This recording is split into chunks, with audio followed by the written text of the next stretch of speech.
मतदारसंघामध्ये आज नरसिंहवाडीच्या पवित्र भूमीमध्ये आयोजित आजचा गणपतराव दादांचा प्रचार शुभारंभ, या कार्यक्रमाला ज्यांच्या हस्ते हा प्रचार शुभारंभ झाला ते तुमचे आमचे अस्मिता कोल्हापूरचे खासदार श्रीमंत छत्रपती शाहू महाराजजी, आमच्या भगिनी आदरणीय सुप्रियाताई, माजी मंत्री आणि आम्हा सर्वांचे मार्गदर्शक आदरणीय लक्ष्मणरावजी ढोबळे साहेब, भूषणराजे होळकर साहेब, व्यासपीठावर असणारे आमचे दुसरे मित्र माजी आमदार राजीव आवळे, संजय पवारजी, राष्ट्रवादीचे अध्यक्ष आमचे काका व्ही पाटील साहेब,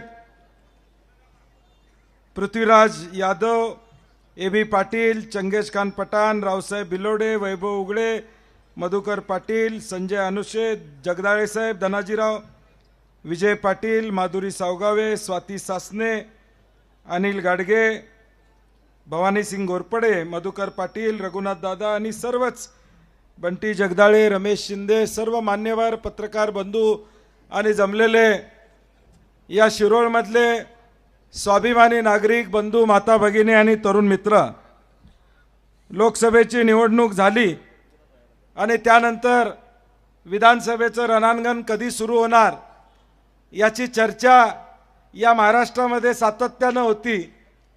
कारण की या महाराष्ट्रातल्या जनतेला वाटत होतं निवडणुका लवकर व्हाव्यात, महायुतीचं सरकार महापालिका, जिल्हा परिषद, नगरपालिकेच्या निवडणुका गेले 2.5 वर्ष करत नाही आणि म्हणून या राज्यातल्या लोकांना देखील वाटत होतं की आता राज्यपाल राजवट इथे वाढतं आणि वर्षभर राज्यपालांचा कारभार या राज्यामध्ये होईल का अशी शंका निर्माण झाली होती.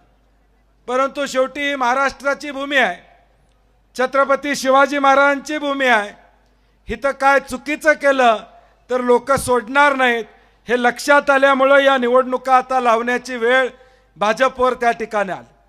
आणि या रणांगणामध्ये मागच्या वेळी ऑक्टोबरमध्ये निवडणुका झाल्या होत्या, आता अगदी नोव्हेंबरपर्यंत या निवडणुका पुढे घेऊन जाण्याचं काम केलं.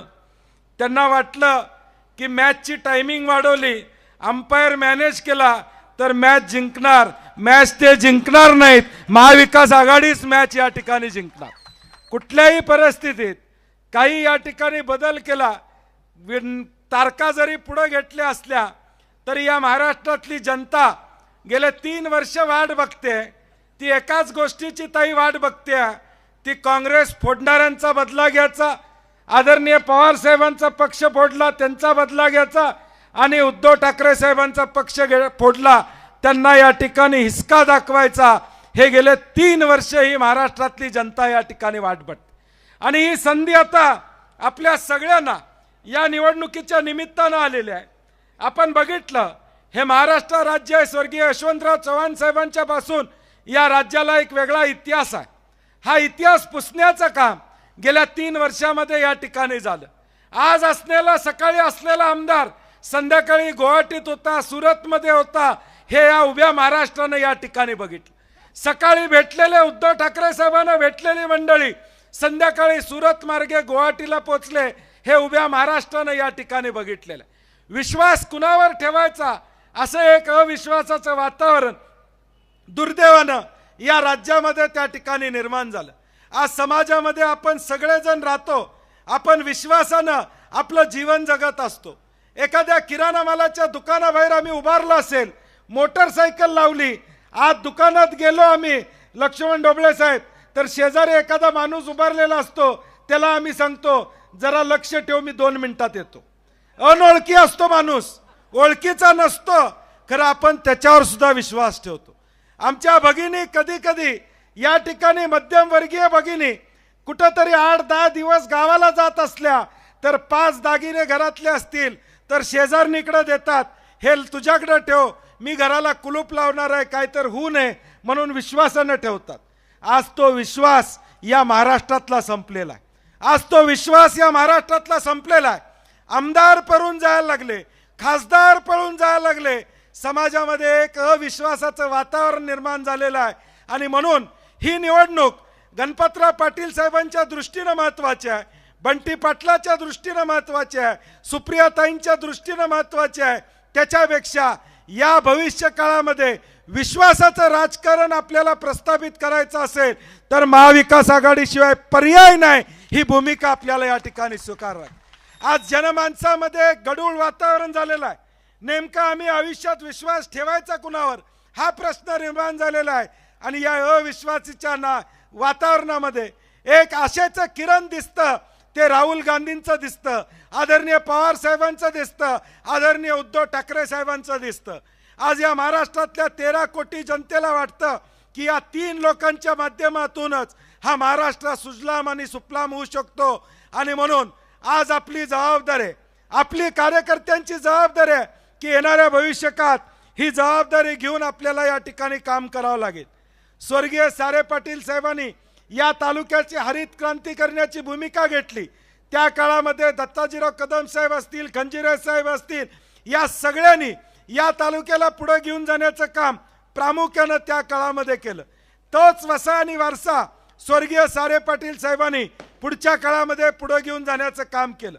मला आठवतंय 2009 साली ज्यावेळी या जिल्ह्यामध्ये 2च आमदार निवडून आले, एक बंटी पाटील आणि एक सारे पाटील साहेब या ठिकाणी निवडून आले. आणि मला त्यावेळी आठवतंय की मी नवीन होतो, माझी दुसरी टर्म होती, परंतु त्यावेळी सारे पाटील साहेबांनी एक सोनियाजींना पत्र लिहिलं आणि म्हणले या जिल्ह्यामध्ये जर काँग्रेसला ताकद द्यायची असेल तर आपण बंटी पाटलाला मंत्री करा. हे उपकार मी माझ्या आयुष्यामध्ये कधी या ठिकाणी विसरू शकतो. आणि मी अनेकदा सभेमध्ये बोललेलो आहे, अनेकदा मी याचा उल्लेख केलेला आहे. आणि म्हणून मला आज आनंद आहे की आज जिल्हा काँग्रेसचा अध्यक्ष या नेता या नात्यानं आज स्वर्गीय सारे पाटील साहेबांचं स्वप्न गणपतराव दादांना आमदार म्हणून पूर्ण करण्याची जबाबदारी तुम्ही आम्ही सर्वजण या ठिकाणी घेतो. एक चांगलं कर्तृत्वान नेतृत्व, एक चांगलं सज्जन नेतृत्व, एक सन्मानाचं नेतृत्व, ज्यांनी या ठिकाणी शारपड जमिनीमध्ये एक विकासात्मक दृष्टिकोन घेऊन या तालुक्याला पुढे घेऊन जाण्याचं काम प्रामुख्याने या ठिकाणी केलं. आता लोकांनी शिरोळचा निर्णय घ्यायचा आहे की एक शांत संयमी नेतृत्व पाहिजे का पुढच्या बाजूला काय मी सांगायची या ठिकाणी गरज नाही. सगळ्या शिरोळला या ठिकाणी माहीत आहे, मी त्याचं सांगण्याची आवश्यकता असं मला वाटत नाही. एक शांत संयमी नेतृत्व गणपतराव दादांच्या माध्यमातून या ठिकाणी आपल्याला मिळालेलं आहे. आपण काळजी करू नका, त्यांच्या माध्यमातून येणाऱ्या भविष्यकाळात या तालुक्याला विकासात्मक दृष्टिकोन देण्याचा प्रयत्न तुमचा आमचा निश्चितपणे या ठिकाणी असणार. अनेकदा चर्चा येते गणपतराव दादा संयमी आहेत, शांत आहेत, काय अडचण आली तर काय होणार, अडचण आली तर काळजी करू नका. या तालुक्यामध्ये तुम्हाला रात्री 12 वाजता कुठली अडचण आली तर बंटी पाटील तुमच्या पाठीशी आहे, हे ठामपणे मी आपल्याला सांगतो. काळजी करू नका. हे संयमाचं नेतृत्व असलं तरी आम्ही ज्या भूमिका या जिल्ह्यामध्ये राज्यामध्ये वटवतो, एकदा एक भूमिका घेतली तर त्या भूमिकेला राहणारा हा व्यक्तिमत्व या आपल्या जिल्ह्याला या ठिकाणी माहीत आहे.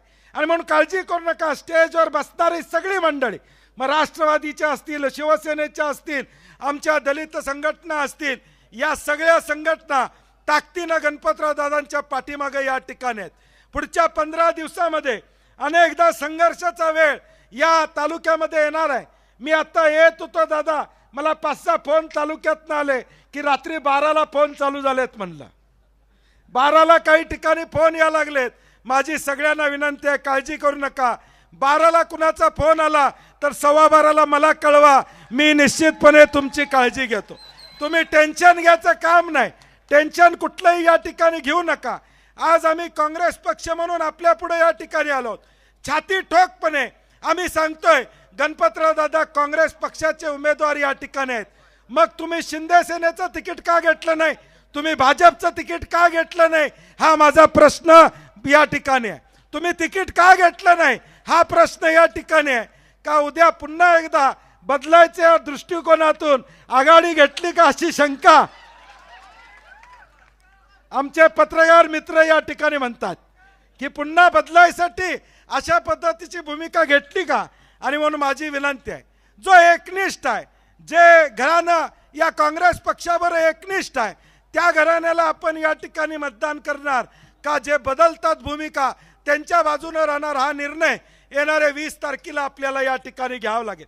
जे चांगलं आहे गणपतराव पाटलांच्या माध्यमातून त्याला चांगलं म्हणायचं असेल तर मतदान करण्याची भूमिका आपल्याला या ठिकाणी घ्यावी लागेल, हे मला मुद्दामून आपल्याला सांगायचं आहे. या तालुक्याचा इतिहास मोठा आहे. या तालुक्याला प्रचंड असा एक ऐतिहासिक वारसा या ठिकाणी. शिरोळ हे आमचं मुख्य गाव आहे, तालुक्याचं गाव आहे. माझी गणपतराव दादांना विनंती आहे, दादा तुम्ही आमदार होणार आहात, काळ्या दगडावरची पांढरी रेगा, काही अडचण या ठिकाणी नाही. तुम्ही आमदार झाला की या शिरोळ तालुक्यातलं पहिलं काम करायचं असेल तर ते शिरोळ गावातलं छत्रपती शिवाजी महाराजांच्या पुतळ्याचं काम आपल्याला हातामध्ये घ्यायचं आहे, हे मी आपल्याला नम्रपणे या ठिकाणी सांगतो. ती जबाबदारी आपल्याला घ्यावी लागेल. जिथं लागेल तिथं मी तुमच्याबरोबर आहे निश्चितपणे. आज उद्याच्या भविष्यकाळात आज मालवणमध्ये आम्ही बघितलं छत्रपती शिवाजी महाराजांचा पुतळा, ज्या छत्रपती शिवाजी महाराजांना आम्ही आराध्य दैवत मानतो त्यांच्या पुतळ्यामध्ये सुद्धा भ्रष्टाचार करायला ही कमी या ठिकाणी पडली नाहीत. 8 महिन्यामध्ये पुतळा कोसळतो, मुख्यमंत्री येतात म्हणतात वाऱ्यानं या ठिकाणी पडला. मी तिथं भेट दिली, सकाळी गेलो, म्हणले पुढच्या घरचे राहणारे म्हणले साहेब कौला सुद्धा उडाली नाही तो आमच्या घरची, मग पुतळा कसा पडला? कौला सुद्धा उडाली नाहीत आमच्या घरची. म्हणजे जी माणसं छत्रपती शिवाजी महाराजांचा सन्मान राखू शकत नाही ते उद्या सामान्य माणसाला नाही या ठिकाणी काय देणार?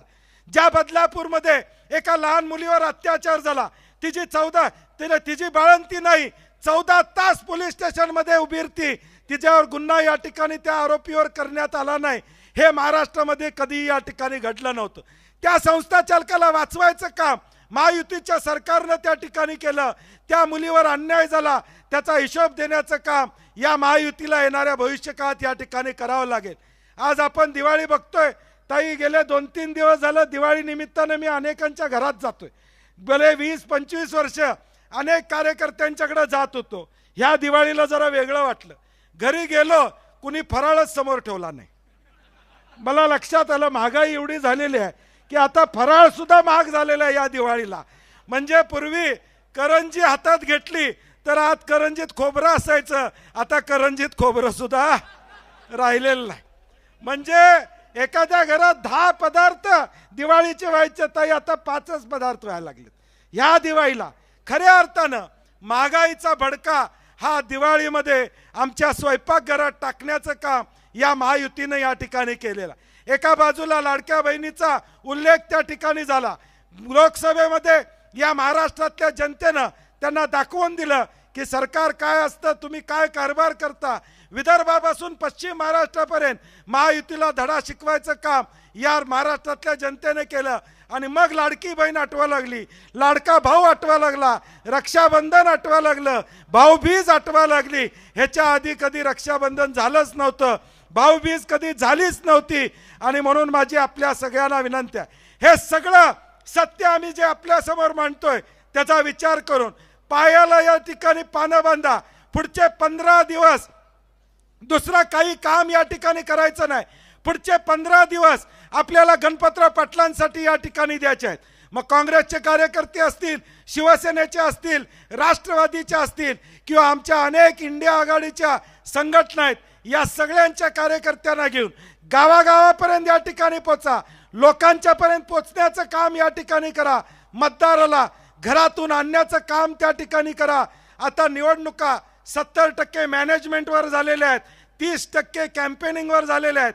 मॅनेजमेंट काय तर मतदाराला मतदानापर्यंत घेऊन आणणं ही कार्यकर्त्याची जबाबदारी भविष्यकाळात असणार आहे. आम्हाला जर वाटत असेल, आम्हाला मनापासून वाटत असेल सारे पाटील साहेबांना खऱ्या अर्थानं श्रद्धांजली या ठिकाणी अर्पित करायचं असेल तर गणपतराव दादांना किमान 50,000च्या मताधिक्यानं निवडून देण्याची भूमिका आपल्याला येणाऱ्या भविष्यकाळात स्वीकारावी लागेल. या तालुक्यामध्ये आता दादा वारं फिरलेलं आहे. परिवर्तनाचे वारे आम्ही सारे, परिवर्तनाचे वारे, परिवर्तनाचे वारे सारे जण आपण आदरणीय गणपतराव दादांच्या पाठीमागे राहूया. सुप्रियाताई आज या कार्यक्रमाला उपस्थित राहिल्या. अतिशय आनंद वाटतोय आम्हाला की आज महाविकास आघाडी म्हणून राष्ट्रवादी असू दे, शिवसेना असू दे, काँग्रेस असू दे, या जिल्ह्यामध्ये एकसंघपणे लढण्याचं काम आम्ही प्रामुख्याने या ठिकाणी करतोय. ठीक आहे, सीट वाटपापर्यंत आम्ही रस्सीखेचमध्ये या ठिकाणी होतो, परंतु शेवटी सीट वाटप झाल्यानंतर मी उल्हास पाटलांना बोलवून घेतलं. 2 तास त्यांच्याबरोबर बैठक केली, त्यांना समजून सांगण्याचा प्रयत्न केला. ज्या उद्धव ठाकरे साहेबांनी तुम्हाला मोठं केलंय त्यांच्या पाठीत खंजीर खुपसू नका, त्यांच्या पाठीत खंजीर खुपसू नका.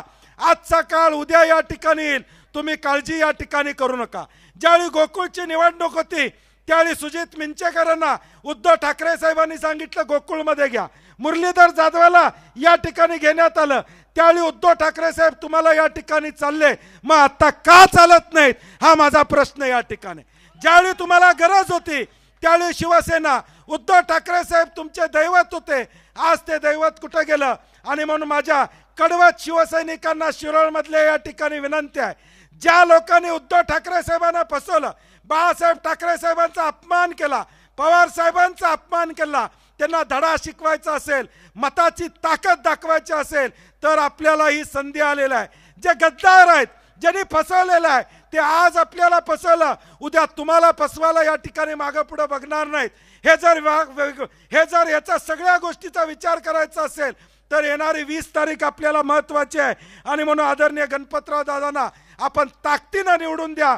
पहिली सभा आहे त्यामुळे जास्त बॅटिंग करत नाही, अजून 2-3 सभा होणार आहेत, त्या सगळ्यामध्ये जसा रंग चढेल तशी बॅटिंगला धार या ठिकाणी येणार आहे. आता सुरुवात आहे, आता आपल्या पहिल्या 5-6 ओव्हर झालेल्या आहेत. 20-20ची मॅच आहे, अजून 15 ओव्हर आहेत, त्यामुळे भरपूर बोलायला आपल्याला थोडं शिल्लक ठेवलं पाहिजे. परंतु आपण सगळ्यांनी पुन्हा एकदा सांगतो, परिवर्तनाचे वारे आम्ही सारे, परिवर्तनाचे वारे आम्ही सारे. जय हिंद, जय महाराष्ट्र.